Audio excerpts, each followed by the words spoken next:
Heel open en buitengewoon hartelijk.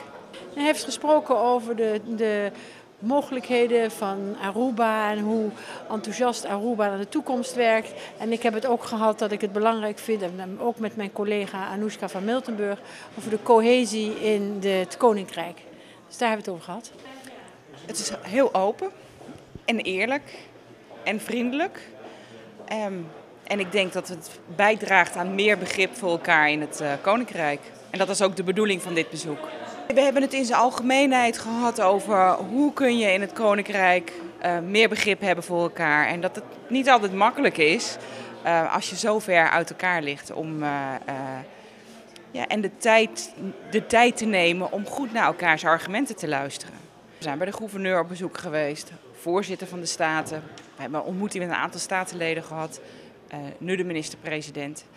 We proberen ook nog een beetje een indruk te krijgen van het eiland. Zometeen met een rotrit. En eerder hadden we al een wandeling door de stad, langs wat monumenten. Dus het is echt een bliksembezoek, maar ik probeer wel een beetje een compleet beeld te krijgen van Aruba. En volgens mij lukt dat aardig.